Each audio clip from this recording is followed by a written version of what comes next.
This video will demonstrate the state machine functionality which is included in the full release of eSimulate. The circuit we have here is powered by a 10-volt pulsing source which is connected through two banks of resistors via 4 switches. 3 of these switches are single pole, single throw switches, while the final one is a single pole, double throw switch. What we're going to do is to run 2 simulations. The first one will analyse the circuit in its current state,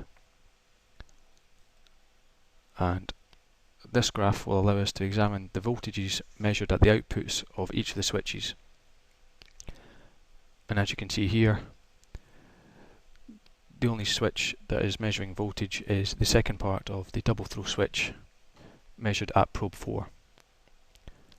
And if we examine the state graphs, this shows us a graph of each switch state according to the time, and we can see here that the only switch which is in a closed state is the second part of the double throw switch being probed by probe 4.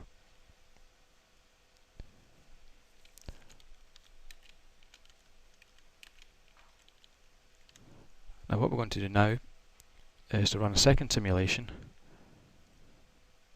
but we're going to add some time delays onto a couple of these switches.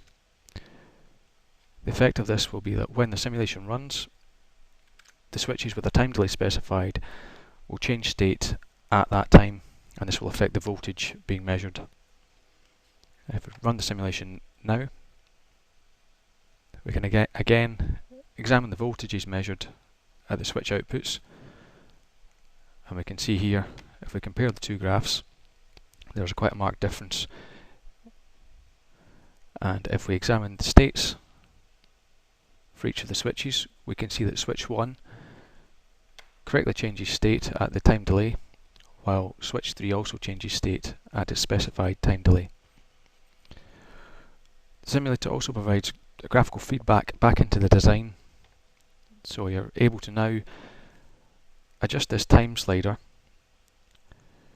to reflect the simulation at a specific time. So if we set the time to 9 milliseconds, we can see that all of the switches remain in their initial state, but if we increase the time to 15 milliseconds, we can see that switch 1 correctly changes state to reflect the graph, and if we again increase the time up to 30 milliseconds, we can see that switch 3 also changes state. This concludes the demonstration of the state machine functionality included in the full release of eSimulate.